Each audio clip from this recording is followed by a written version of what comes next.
Right now, in the world of technology, one of the most potentially transformative scenarios in the entire history of connectivity is beginning to take shape, and more sources within the industry are hinting that SpaceX is preparing to change the very foundation of how people connect to the internet. This is not just about the development of the Starlink satellite network, which already provides access to the internet in the most remote parts of the planet. It is about a much deeper and more radical concept, where the internet stops being a service provided by operators and turns into a global direct access infrastructure available almost anywhere on Earth.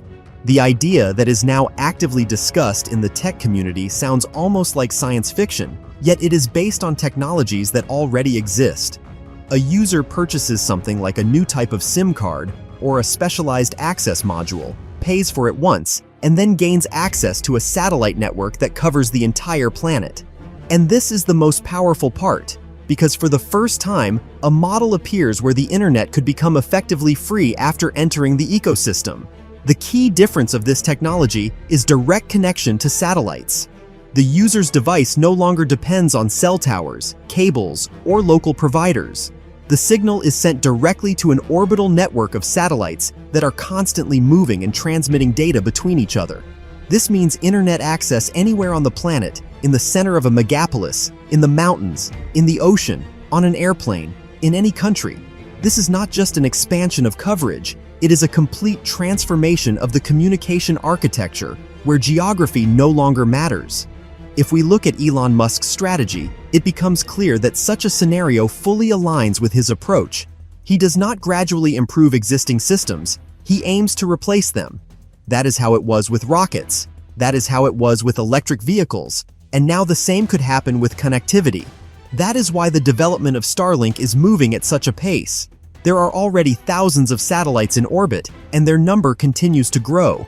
This is one of the largest space infrastructures in the history of humanity.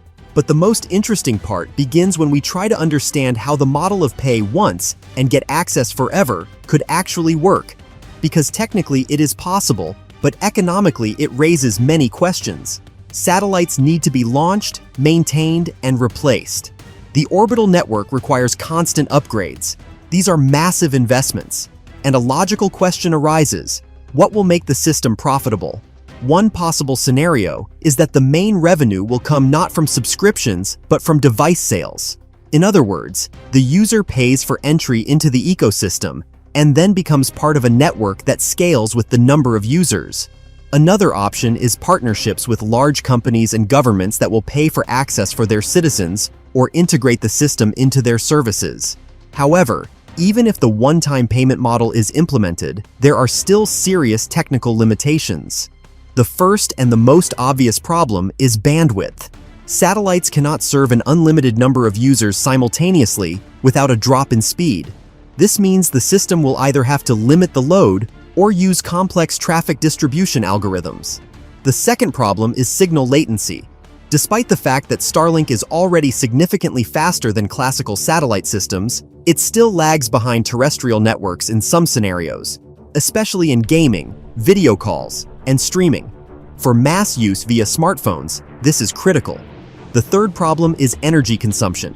Direct connection to satellites requires more energy than working through the nearest tower. This means that smartphones will have to adapt to the new reality.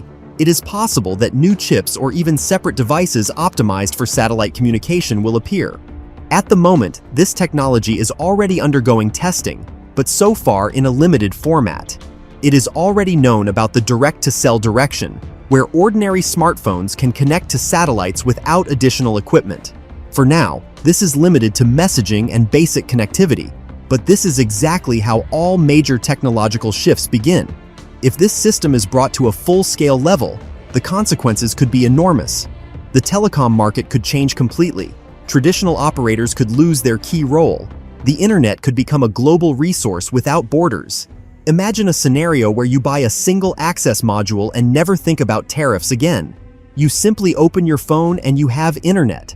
Always, everywhere, without limitations by country or operator. This sounds like a utopia, but this is exactly what the technology is moving toward. At the same time, it is important to understand that such ideas always come with trade-offs.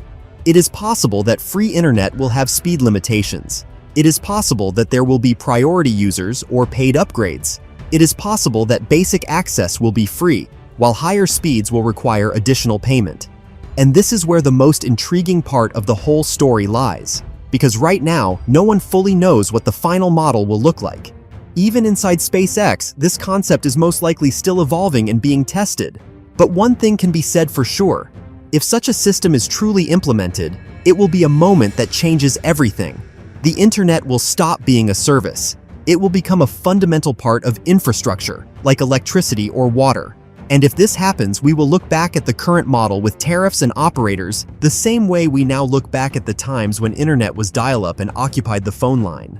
And that is exactly why not only enthusiasts, but also the largest companies in the world are closely watching the development of this technology.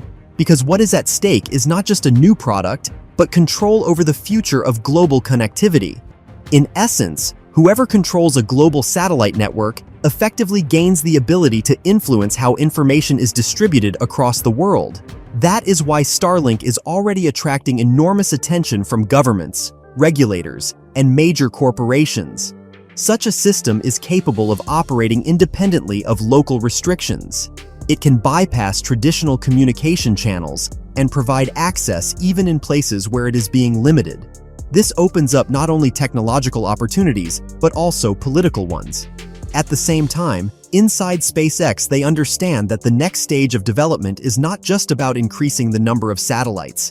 It is about creating a fully autonomous network. A network that will optimize data transmission routes on its own. A network that will distribute load in real time. And most importantly, ensure a stable connection regardless of conditions. If this system truly reaches that level, it will be able to compete not only with mobile operators. It will begin to compete with wired internet, including fiber optic networks. And then the question will no longer be whether it will replace existing infrastructure. The question will be how quickly it will happen. Because with sufficient scale and the right distribution model, the new system could start capturing the market at enormous speed, especially in regions where traditional infrastructure is either weak or completely absent. Ultimately, such a network could become a new global digital artery of the planet, erasing the boundaries between developed and remote regions, and radically transforming the economics of connectivity. The only question is how quickly SpaceX will be able to overcome the remaining technical and regulatory barriers in order to turn this ambitious concept from a prototype into an everyday reality for billions of people. If SpaceX successfully implements this system, the world will gain a fundamentally new model of internet access, universal, independent of national borders and traditional operators, which will forever change how humanity stays connected.